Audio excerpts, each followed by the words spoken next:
Hi, everyone.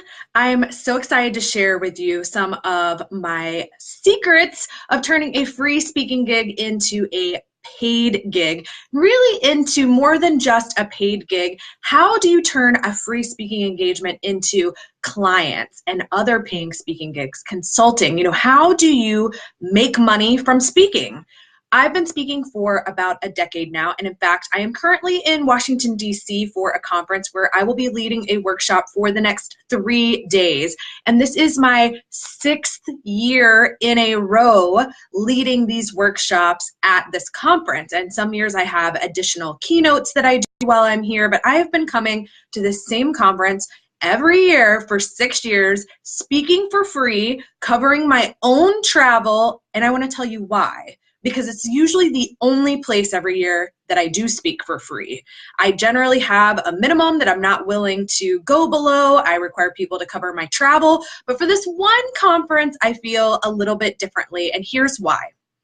Because when I started speaking at this conference, it was filled with my ideal client. It was filled with the audience I wanted to be in front of. Now, to be honest, that has changed a little bit over the years, and it is not 100% my target market anymore because I have a very different career and a very different business than I had 6 years ago when I started. 6 years ago when I started, I was a full-time sports broadcaster. I was a sports business reporter for ESPN, and I was here to do sort of a combination of covering the event, but also speaking here. And I did career coaching for people who worked in sports.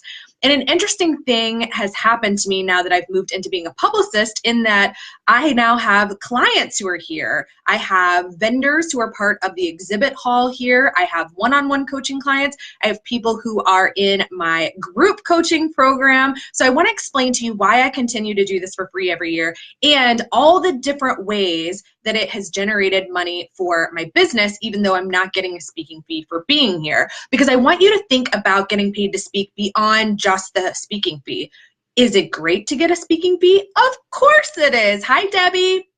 And like I said, all my other speaking gigs all year, I do get paid for, and generally I wouldn't accept a speaking gig if I wasn't getting a fee. But this one's special because this one has thousands of people who work in college athletics. And the vast majority of my paid speaking continues to be about the business of college sports and about career options for people in sports. And this is a carryover from when my full-time career was being a sports broadcaster. Hi, Elizabeth.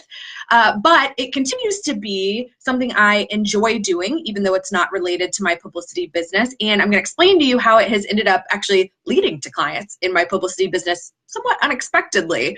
So I started coming here and speaking because it got me in front of hundreds of people who could invite me to their campus as a speaker. And when I go on campus and I speak in an athletic department, or I speak in journalism programs at law schools and sports management programs, I get paid for those. And in fact, I've learned how to bundle them together. If you guys watch American Pickers, you know they love the bundle. I love the bundle too. If I get invited to speak at a university, usually one department reaches out to me. So maybe it's the athletic department, which is a lot of the people I meet here who hear me speak here. Maybe it's somebody from the journalism program, someone from the law school. For those of you who don't know, I was a corporate attorney for 5 years before I was a sports broadcaster.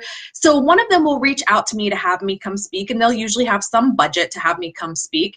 And I will have them introduce me to department heads in all those other departments I mentioned. So if the journalism program reaches out to me, I ask to speak to somebody in sports management, someone at the law school, someone in the athletic department, and I get all of them to have me speak while I'm there too, and they all tap into their budgets because generally speaking, each of those departments has their own budget. You also have student organizations that have their own budget. So sometimes I'm getting paid multiple times for multiple different speeches, even though I only made one trip for a day or two. Sometimes those organizations decide to come together and pay me one big lump sum and have me do one big speech for everybody. But it's part of the reason that I keep coming back here to this conference every year. People hear me speak here, and then they invite me back to campus, and that's when I get paid. and I get consulting gigs. I've consulted in athletic departments. In fact, one of the first years I came to this conference, I've been coming for 8 years, speaking for 6. And one of the first years I came, I happened to be sitting in the lobby one morning working, which is another kind of pro tip of mine. If you're not in sessions, if you're going to work, don't work in your room, work in the lobby where you might meet people. So I was working right next to a gentleman who I'd never met before. And somehow we ended up in a conversation and found out that we had in common that we were both former practicing attorneys. And we got to talking about, what we do now. And at the time I was a full-time sports business reporter. And I think I was moving from ESPN into working in a PR firm at that point in time. And he ended up hiring me to consult with some of his clients. He represented athletic departments and invited me to consult some of the best money I've ever made. And that was just like sitting next to a guy in the lobby working one morning. I've also gotten my book picked up in classrooms through sports management professors that I've met here. So for me, speaking for free at this event makes a lot of sense because it gets me in front of people who can pay me to do other things. So I told you about how it leads to paid speaking gigs on campuses. It's led to consulting. It's also led to clients for my publicity business, which is something I actually never even imagined would happen. But as people learned that I had moved out of being a sports broadcaster into publicity, they began to reach out to me for that. So I have a client here who does premium tailgating, and they will be in the exhibit hall over the next few days, showing off their tailgating tent and all of their tailgating furniture. Elizabeth said, what is the event? It is a huge convention that's essentially everyone who works in college athletics. The main organization is called NACDA, the National Association of Collegiate Directors of Athletics, but it also has all of the organizations for all the other job functions in college athletics. So there's a marketing organization, there's a communications organization, there's a facilities organization. It is thousands of people, and we take over these hotels that are like small cities.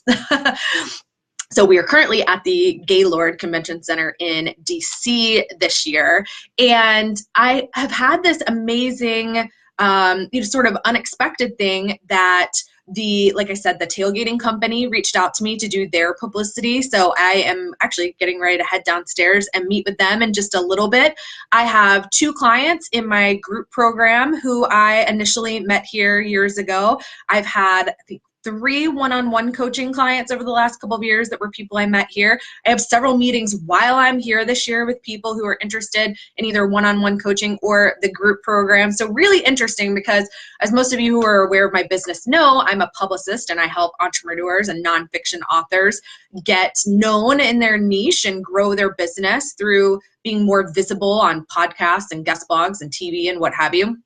And a lot of the people I've met here have made the decision to move out of athletic departments and form businesses that serve athletic departments. And so that's why they're interested in a publicist, someone like me who can help them, start and form that business. So it's interesting that it has fed into my publicity business as well, because my initial goal in coming here every year to speak is to get additional speaking on campus. But also, I love these people and I love being around this world because I spent so much of my time around sports, and particularly around college sports in my previous career as a sports broadcaster. So I would come anyway. But my point to all of you, and tell me how many of you are waiting for that first opportunity to get paid to speak. If you're still speaking for free and you're looking for your very first paid speaking gig, drop me a number 1 in the comments so I know who's out there and what your experience is like. And if you've got questions about how you start getting paid to speak, drop those in the comments for me too, and I'm happy to cover that as well. But what I want to do is encourage you to speak for free when it makes sense. Speak for free when you are in front of your ideal client and you have that opportunity to convert the audience into clients or convert the audience into buyers of your book, or get in front of the right industry people to bring you into their corporations to speak. So a lot of my clients, we advise them to speak in front of trade organizations. So let's say I have a client who largely works in, let's say, the legal industry, because I used to work primarily in the legal industry. I spoke a lot to the Legal Marketing Association, and a lot of that I did for free. They paid for my travel, but I would speak for free because every single person in the room was my ideal client and had the ability to hire me to do content marketing and publicity for their law firm, because they were all legal marketers. They were the decision makers who could bring me into their law firm to work. So I was willing to go speak for free because it was getting me in front of a room full of my ideal client. So I found that a lot of people want to be that paid speaker so bad that they abandon free speaking, and they're not even willing to discuss or think about doing free speaking. They think they're too experienced, they've moved beyond that, they're not doing any more free speaking.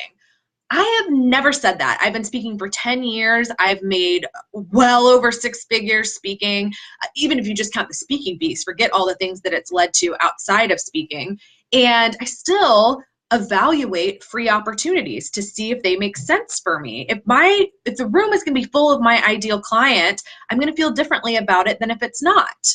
Elizabeth said one, but have interview next week for a conference. That's so exciting. Elizabeth is in my group publicity program, and I know a little more about her than the rest of you do, and that she has been speaking and is looking to up her speaking game and do more and start getting paid to speak. So I'm so excited that you've got that interview next week. That is fantastic. And for those of you who don't know, not only does my group publicity program teach you how to pitch for podcasts and guest blogs and features, magazine articles, TV, but I have a huge public speaking module. In fact, it used to be its own separate course where I teach you how to find speaking gigs, how to pitch for them, how to deliver a great speech and convert that audience into clients and customers, and how to start getting paid to speak.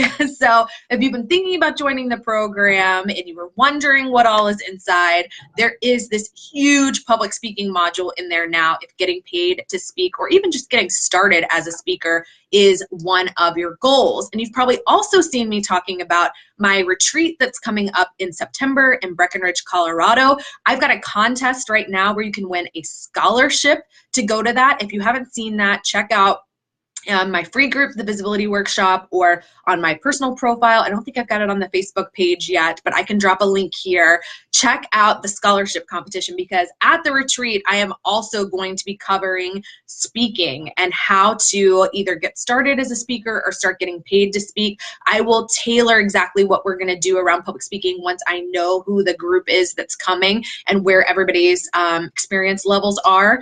And you will have access to both me and Megan, the other publicist on my team. We will both be there. You'll have a one-on-one call with me afterwards. You'll have Voxer access to me for 2 months. So I would love to have you check out the scholarship competition if you think that that's right for you. I will drop a link in the comments when I get done.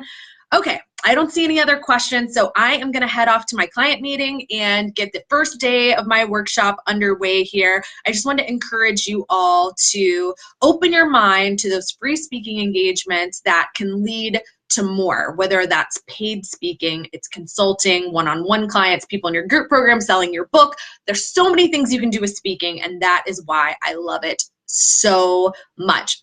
Thank you for joining me live today. If you're watching on the replay and you want to ask a question, drop that in the comments and I will get back to you as soon as I can. Thank you, Elizabeth. Everyone have a great rest of the day.